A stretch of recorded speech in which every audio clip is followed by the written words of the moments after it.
महाराष्ट्राच्या राजकारणात operation reverse यशस्वी. प्रताप सरनाईक 14 आमदारांसह ठाकरे गटात परतले. महाराष्ट्राच्या राजकारणात आज असा एक भूकंप झाला आहे ज्याने सत्ताधारी आणि विरोधक दोघांनाही थक्क केले आहे.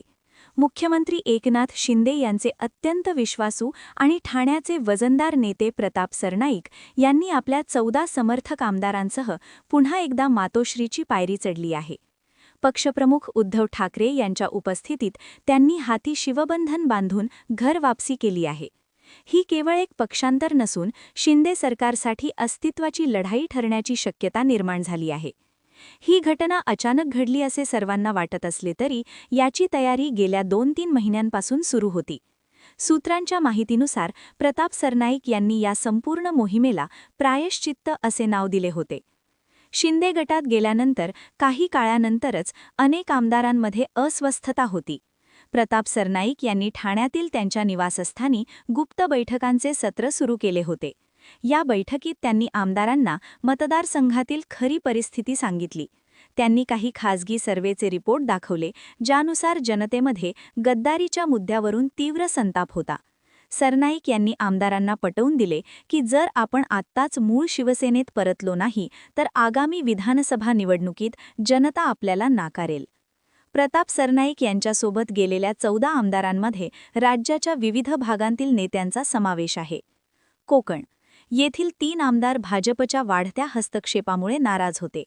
विकास कामांचे श्रेय भाजपचे स्थानिक नेते घेत असल्याचा त्यांचा आरोप होता. मराठवाडा येथील 4 आमदार छत्रपती संभाजीनगर आणि धाराशिवच्या नामांतरानंतर बदललेल्या राजकीय समीकरणामुळे स्वतःला असुरक्षित मानत होते. येथील आमदारांना उद्धव ठाकरे यांच्याबद्दल जनतेत असलेली सहानुभूती पाहून भीती वाटत होती. या सर्व आमदारांची एकच तक्रार होती की सरकारमध्ये केवळ काही ठराविक मंत्र्यांचेच चालते. सामान्य आमदारांना साध्या कामासाठीही ताटकळत राहावे लागते आणि मुख्यमंत्री त्यांना पुरेसा वेळ देत नाहीत. प्रताप सरनाईक इतके अनुभवी नेते आहेत की त्यांनी या मोहिमेत कोणतीही चूक होऊ दिली नाही. गेल्या 2 दिवसांपासून हे सर्व 15 लोक कोणाच्याही संपर्कात नव्हते. मंत्रालयात चर्चा होती की सरनाईक आजारी आहेत. मात्र सत्य हे होते की ते सर्व आमदार मुंबईतील एका गुप्त ठिकाणी एकत्र होते. जेव्हा इंटेलिजन्स ब्युरोला संशय आला आणि त्यांनी मुख्यमंत्र्यांना कळवले तेव्हा रात्रीचे 2 वाजले होते. एकनाथ शिंदे यांनी तातडीने स्वतः फोन लावायला सुरुवात केली, पण सर्व आमदारांचे फोन बंद होते. या आमदारांनी त्यांचे अधिकृत सिम कार्ड काढून ठेवले होते आणि संवादासाठी बर्नर फोन्स वापरले होते. पोलिसांनी शोध घेईपर्यंत या सर्वांना मातोश्रीच्या मागील दरवाजाने आत नेण्यात आले होते. आज दुपारी जेव्हा गाड्यांचा ताफा मातोश्रीच्या अंगणात शिरला तेव्हा तिथे आधीच शिवसैनिकांची मोठी गर्दी जमली होती. उद्धव ठाकरे, संजय राऊत आणि आदित्य ठाकरे यांनी स्वतः दारात उभे राहून या आमदारांचे स्वागत केले.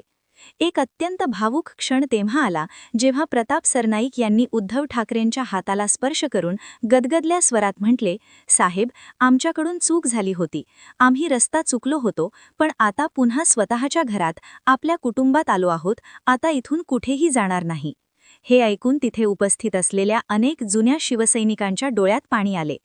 या बंडामुळे शिंदे सरकार कोसळणार का? हा प्रश्न आता सर्वांच्या समोर आहे. सरकारकडे सध्या बहुमत असले तरी 14 आमदारांच्या जाण्याने त्यांचे नैतिक बळ कमी झाले आहे. राज्यघटनेच्या 10व्या अनुसूचीनुसार या आमदारांवर अपात्रतेची कारवाई होऊ शकते.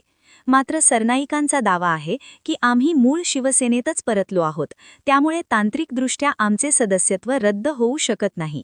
हा लढा आता पुन्हा सर्वोच्च न्यायालयात जाण्याची शक्यता आहे. या घटनेनंतर मंत्रालयात आणि वर्षा बंगल्यावर शांतता पसरली आहे. मुख्यमंत्री एकनाथ शिंदे यांनी त्यांचे सर्व नियोजित दौरे आणि बैठका रद्द केल्या आहेत. उपमुख्यमंत्री देवेंद्र फडणवीस यांनी भाजपच्या वरिष्ठ नेत्यांची तातडीची बैठक बोलावली असून पुढील रणनीती ठरवली जात आहे. शिंदे गटाचे प्रवक्ते या घटनेला विश्वासघात म्हणत आहेत, तर ठाकरे गटात मात्र दिवाळीसारखा उत्सव साजरा केला जात आहे. सोशल मीडियावर ठाकरेज बॅक हा हॅशटॅग ट्रेंड होत आहे.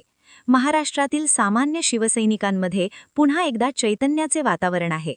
आता सर्वांच्या नजरा राजभवनाकडे आणि विधानसभा अध्यक्षांकडे लागल्या आहेत. महाराष्ट्राच्या राजकारणातला हा सत्ता संघर्ष आता एका निर्णायक वळणावर पोहोचला आहे. प्रताप सरनाईक यांनी टाकलेले हे पाऊल आगामी निवडणुकांचे चित्र पूर्णपणे